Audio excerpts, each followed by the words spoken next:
प्रभु यीशु के सामर्थ्य नाम में आप सबको जय मसीह की। Praise the Lord. आइए मेरे साथ प्रभु के वचन को निकालिए। दूसरा पत्रस अध्याय 3 वचन 18 यहाँ लिखा है, पर हमारे प्रभु और उद्धारकर्ता यीशु मसीह के अनुग्रह और पहचान में बढ़ते जाओ, उसी की महिमा अब भी हो और युगानुयुग होती रहे। आमीन। Praise the Lord. हालेलुया। प्रभु के लोगों, प्रभु की इच्छा है कि मैं और आप, हम जिस दशा में रहें, जिस परिस्थिति में रहें, परमेश्वर के अनुग्रह में बढ़ें, प्रभु के प्रेम और भक्ति में बढ़ते रहें। जैसे नदी का पानी एक जगह रुक जाता है, ठहर जाता है, तो उसमें दुर्गंध आती है, बदबू आती है, कीड़े पनपने लगते हैं। पर जब वही पानी बहते रहता है तो स्वतः ही उसमें निर्मल करने वाला स्वभाव जन्म लेता है और वो पानी साफ रहता है। प्रभु के लोगों, चाहे आपकी परिस्थितियां कुछ भी क्यों ना हो, परमेश्वर का वचन है कि आप बढ़ें। परमेश्वर ने मुझे और आपको इसीलिए बनाया। प्रभु की इच्छा है हम फूलें, हम फलें, हम बढ़ें। अब आप कह सकते हैं कि मैं तो दुखी हूँ, मेरे काम बन नहीं रहे, मेरे जिन में समस्याएं हैं, मैं तकलीफ में हूँ, मैं परेशानी में हूँ, मैं कैसे बढ़ूंगा? यहाँ तो कोई आशा नहीं। पर प्रभु के लोगों, जरा सोचिए, नबूकदनेस्सर राजा ने यहूदा के लोगों को गुलाम बनाकर बेबीलोन में बंधुआई में लेके चला गया। अब वहाँ प्रभु के भक्त लोग भी पहुँचे हैं। शद्रक, मेशक, अबेदनगो, ये भी गुलाम में है। दानियल गुलामी की दशा में। ये तो प्रभु से बात करने वाले अभिषिक्त लोग हैं, ये तो स्वर्गदूत के दर्शन को देखने वाले लोग हैं। फिर ये क्यों गए? क्योंकि लोगों ने पाप किया और पाप के कारण सबके सब बंधुआई में चले गए। कहावत है, गेहूं के साथ जो घुन, मानो ये समझिए कि इनके चक्कर में ये भी चले गए। तो कई बार ऐसी दशाएं आती है जिसके कारण मैं और आप भी परेशानी में आ जाते हैं। पर प्रभु की इच्छा है अभी भी हम पहचान में बढ़ें। शद्रक, मेशक, अबेदनगो, इनको कहा गया कि ये राजा का भोजन खाएं, परंतु इन्होंने इनकार कर दिया। इन्होंने पहचान बताया कि हम परमेश्वर के लोग हैं, हम अशुद्ध भोजन नहीं करेंगे। परमेश्वर के लोगों, इन्हीं जवानों को कहा गया राजा के सामने कि झुककर नतमस्तक होकर प्रणाम करें, उसकी आराधना करें। इन लोगों ने कहा नहीं, हम परमेश्वर के लोग हैं, हम नहीं झुकेंगे। राजा ने कहा कि तुम्हें धधकते भट्टे में डाला जाएगा। इन्होंने अपनी पहचान बताई, अपनी आइडेंटिफिकेशन बताया, राजा हम नहीं झुकेंगे, हम आपके आग से नहीं डरते। अंततः ये आग के भट्टे में डाले गए और तब इन लोगों ने अपनी पहचान बताई कि हम यीशु के हैं, हम परमेश्वर के हैं। जब इन्होंने अपनी पहचान बताई, आग में डाले गए, उस भट्टे में डाले गए, परमेश्वर ने अपना प्रेम बताया, अपना परिचय दिखाया। उस भट्टे में 3 नहीं वरन 4 थे।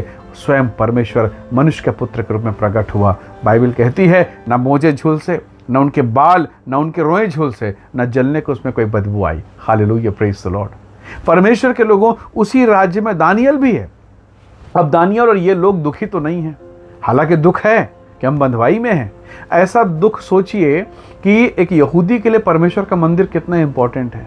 आज दानियल बंधुआई में है, गुलामी की दशा में, हालांकि एक अच्छे पोजीशन पर है, पर फिर गुलाम देश में, गुलाम जगह में है, वो गुलामी की परिस्थिति में है, और ऐसे देश में जहां वो गुलाम की अवस्था में पाया जाता है।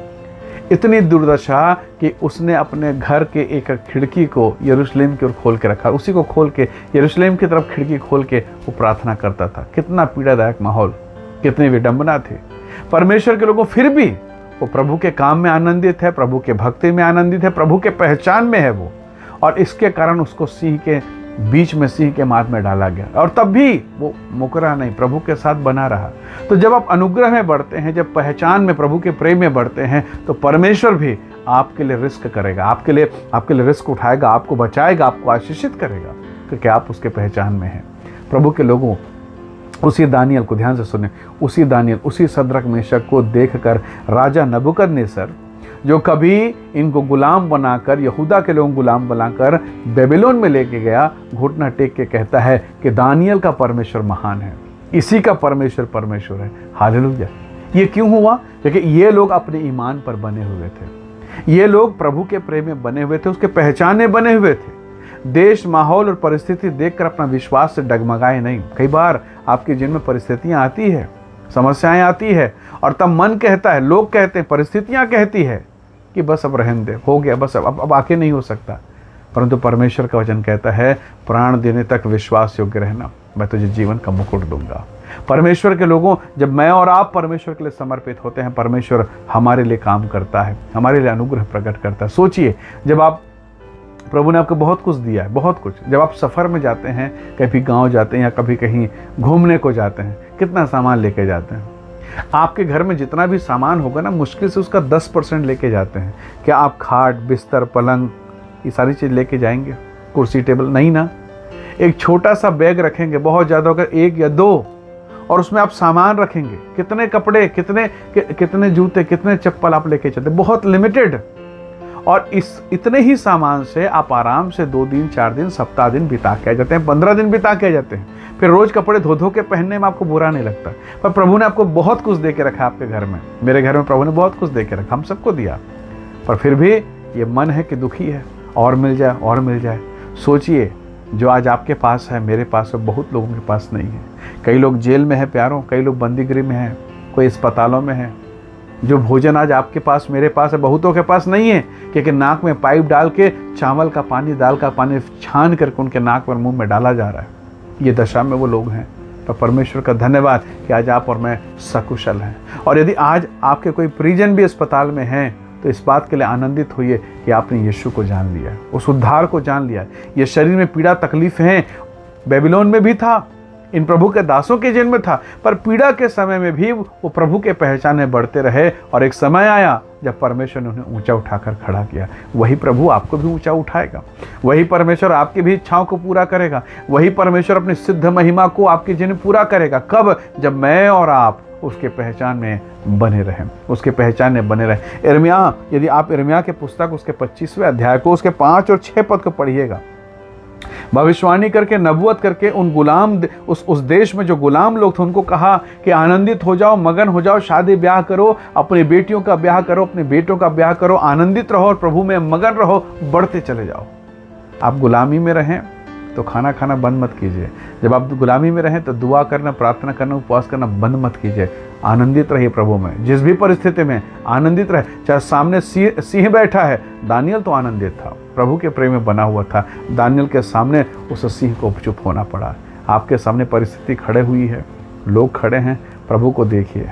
लोगों को प्रभु देख लेगा, परिस्थितियों को प्रभु देख लेगा। हालेलुया। लाल सागर सामने है ना, आप क्या कर सकते हैं? क्या आप जहाज बनाएंगे? क्या आप नाव बनाएंगे? या उस लाल सागर को छोड़कर कहीं और जाएंगे? परमेश्वर को देखें, लाल सागर अपने आप आपको रास्ता देगा। मुसीबतें आपके सामने से खुद हटेंगी। ये परमेश्वर का जीवित वचन है। प्रभु ने कहा है, मैं जगत के अंत तक सदा तुम्हारे साथ रहूंगा। सो आइए आज के सुबह हम प्रभु से कहें कि प्रभु मुझे ऐसा अनुग्रह दे कि मैं तुझे देखूं, तेरी ओर देखूं, और ये सारी परिस्थितियां मेरे पांव के नीचे से भाग नहीं पाए। निसंदेह प्रभु आपको आशीष देगा। आइए दुआ करें। सर्वशक्तिमान पिता परमेश्वर, मेरे प्रियजनों को आशीष दे। जितने लोग इस वीडियो संदेश को देखते सुनते हैं, यीशु के नाम से आशीषित हों और उनके जीवन को आप अनुग्रह से परिपूर्ण करें। सारे रोग, बीमारी, दुर्बलता, व्याधियां दूर हो प्रभु, और अपने अनुग्रह, अपने प्रेम और पहचान में हम में से प्रत्येक को बढ़ाएं, आशीषित करें।